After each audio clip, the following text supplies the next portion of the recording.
Mandsaur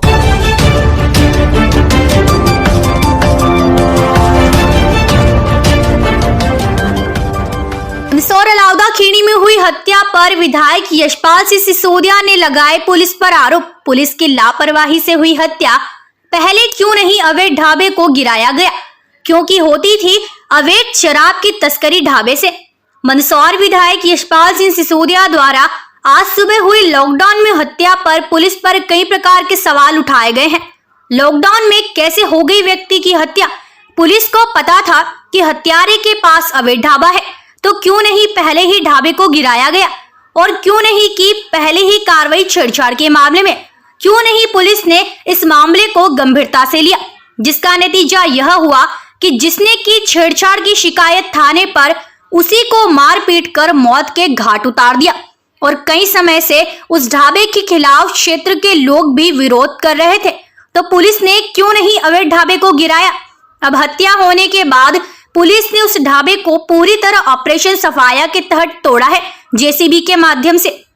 Mandsaur additional SP Manakamana प्रसाद ने आम लोगों से अपील की है कि शराब माफिया, मच्छी माफिया, भू माफिया किसी प्रकार की कोई दादागिरी करते हैं तो तुरंत पुलिस को सूचना दे, उन पर कठोर कार्रवाई की जाएगी।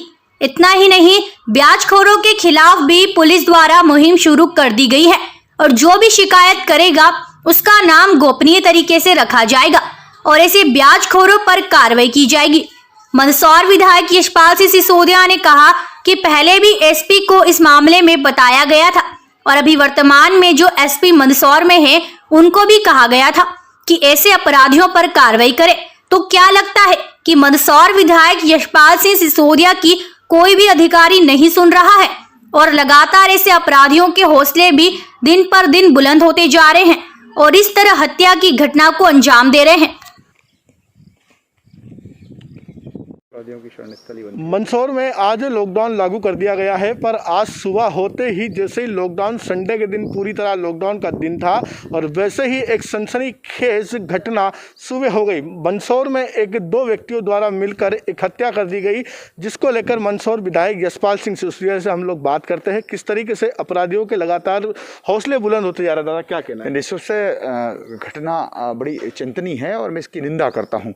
और मैंने पुलिस अधीक्षक सिद्धार्थ चौधरी जी से भी और कलेक्टर मनोज पुष्प से भी दूरभाष पर चर्चा करी कि जहां एक और लॉकडाउन है और लॉकडाउन के अंतर्गत जहां पूरा पुलिस प्रशासन और जिला प्रशासन चाक चौबंद रहता है, सारी वाहनों की चेकिंग, जांच पड़ताल, ये वो अनाउंसमेंट वगैरह सब होते हैं। और इस बीच अगर यदि मंदसौर को, मैं अलाउदा खेड़ी को मंदसौर से कोई दूर नहीं मानता हूँ, मंदसौर का एक हिस्सा है। अलाउदा खेड़ी मंदसौर से अगर मात्र 5 किलोमीटर दूर है तो ये मान करके चलें कि शहरी क्षेत्र का एक वो पार्ट है। और अगर आप देखेंगे तो पिछले साल भी, उसके 1 साल पहले भी अलाउदा खेड़ी में जिस प्रकार से अपराध बढ़ रहे हैं, चिंता का विषय है। और आज यदि पुलिस प्रशासन ने एक अवैध शराब के ढाबे को तोड़ा इस घटना के बाद, प्रश्न चिन्ह इस बात को भी लगता है कि ये ढाबा कोई कल स्थापित नहीं हुआ था।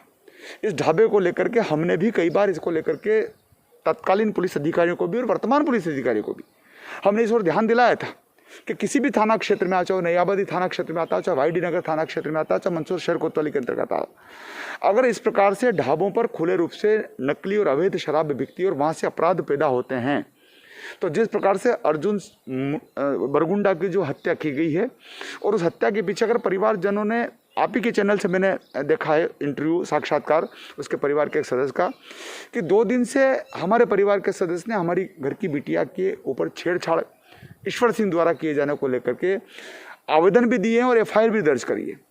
मैंने इसीलिए फिर एक समाचार भी दिया है सोशल मीडिया पे। मैंने कहा है कि यदि 2 दिनों से एक व्यक्तिगत शिकायत जिसमें एक बिटिया के साथ छेड़खानी का आरोप लगाया है, तभी तत्काल पुलिस प्रशासन उसके ऊपर कार्रवाई कर देता तो शायद इतनी हिमाकत नहीं होती कि एक व्यक्ति की हत्या हो जाती। और अगर उस ढाबे पर लगातार साल भर से 6 महीने से 8 महीने से शराब बिक रही है और शाम को 6-7 बजे बाद वो खुली कलाली के रूप में अगर वहाँ पर परिदृश्य देखा जाता था, गांव के लोगों ने भी इस बात की कई बार शिकायत करी है। और आज भी जब मैंने इस घटना को लेकर के नकल प्रशासनिक अधिकारियों से, बल्कि मैंने गांव के लोगों से भी संवाद किया टेलीफोन पर, सबने मिलकर के एक बात कही कि सर ये जो ढाबा आज तोड़ा गया है ये स्थापित ही नहीं होना था और इस ढाबे के कारण से यहाँ पर अनेक पीढ़ियाँ बर्बाद हो रही है। नाबालिग बच्चों से शराब बटवाई जाती है, शराब बिकवाई जाती है, ताकि नाबालिग बच्चा यदि पकड़ेगा तो किसी का ध्यान नहीं जाएगा, और ध्यान जाएगा तो कानूनन रूप से उसको कम सजा मिलेगी। मुझे गांव के लोगों ने आकर के बताया था कि 12-12, 14-14 साल के बच्चे अवैध शराब को ले जा करके घर पहुंच सेवा करवा रहे हैं।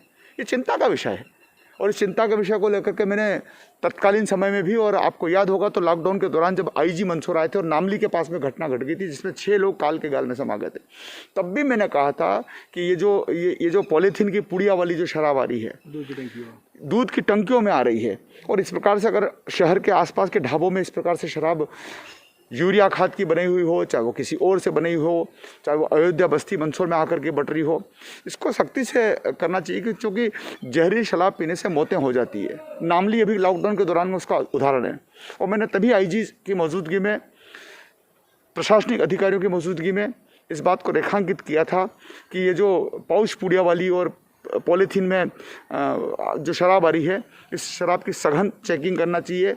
ये इसको कौन लोग कर रहे हैं उन तक पहुंच होना बहुत ज़रूरी है। कानून का डर, कानून का भय अपराधियों में बना रहना चाहिए। दादा, क्या लगता है कि जिस प्रकार से आज जो हत्या हुई है, लॉकडाउन था, क्या लगता है पुलिस की लापरवाही से हत्या हुई है? 2 दिन 3 दिन पहले जो मृतक था, मृतक और मृतक के बेटे द्वारा एक थाना बायडी नगर में आवेदन दिया गया था, और उसके बावजूद भी पुलिस ने, बायडी नगर ने गंभीरता से नहीं लिया। क्या मानते हैं आप, लापरवाही मानते हैं पुलिस की? आप जिस गंभीर प्रश्न को उल्लेखित कर रहे हैं और उद्दलित कर रहे हैं, मैंने अपने समाचार में यही चीज़ें दी है कि परिवार के सदस्यों ने अगर 3 दिन पहले, 2 दिन पहले लिखित में आवेदन दिया है, FIR दर्ज करिए कि सच एंड सच व्यक्ति फला फला नामजद हमारे परिवार की बिटिया के साथ छेड़खानी करता है, और इस प्रकार से इसको पकड़ा जाना चाहिए, इसको गिरफ्तार करना चाहिए। ये लापरवाही है।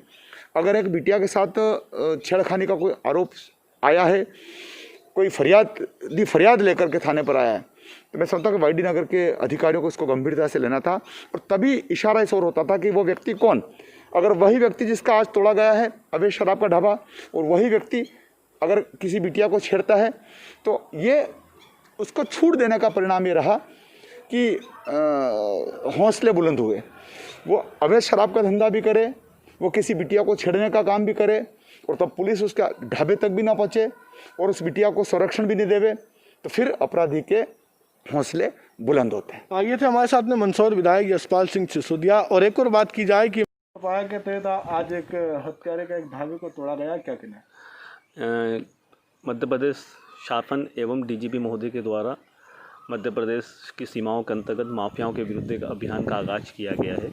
अभियान के प्रथम चरण के प्रथम सप्ताह की समीक्षा के अंदर मंदसौर पुलिस के द्वारा रेत माफिया के विरुद्ध अभियान, सूदखोरों के विरुद्ध कार्रवाई, ब्याज पे जो पैसे देते उनके विरुद्ध कार्रवाई, शराब माफिया के विरुद्ध कार्रवाई, और अन्य कुछ है ना भू माफियाओं को भी चिन्हित किया जिन पे कार्रवाई अपेक्षित थी। इसी बीच में कल पता चला कि उनने एक आरोपी ईश्वर के द्वारा मृतक अर्जुन की हत्या करने की न संदिग्धता परिलक्षित हुई है। साथ में जब उसका रिकॉर्ड पता लगाया तो ये पता चला कि अवैध रूप से ये शराब की तस्करी करता है। साथ में एक उसने अवैध रूप से ढाबा बना रखा है और उसको संचालित करके वहाँ से अवैध रूप से लोगों को शराब भी पिलाने का कार्य करता है। जब इसकी तस्दीक की गई तो किसी प्रकार के दस्तावेज नहीं पाए गए इसके ढाबा निर्माण के संबंध में। तो आज है ना स्थानीय प्रशासन, पुलिस ने मिलकर उसके है ना ढाबे को है ना तोड़ दिया है। और साथ में मैं ये अनुरोध भी करना चाहता हूँ कि मंदसौर पुलिस द्वारा पिछले बार भी ना ऑपरेशन माफिया के अंदर अच्छी कार्रवाई की गई थी। पुनः हम लोग के द्वारा ये अभियान को प्रारंभ किया गया है। मंदसौर की नागरिक और जनता से हमारा अपेक्षा है कि किसी भी प्रकार की कोई भी ना सूदखोर, अन्य प्रकार के जो भी माफिया, जो भू माफिया, तस्कर माफिया, मछली माफिया, अन्य प्रकार के माफिया जो परेशान करते हैं, कृपया उनकी जानकारी हमको दें। उनका नाम सर्वथा गोपनीय रखा जाएगा और प्रभावी कार्रवाई करेगी, जिससे वापस पुनः मंदसौर पुलिस पे जो विश्वास पिछली बार अर्जित किया था वो विश्वास पुनः अर्जित हो सके। इस प्रकार की हम लोग कार्रवाई करेंगे और जनता से अपेक्षा है कि वो हम लोग को भरपूर सहयोग दें। Thank you. धन्यवाद।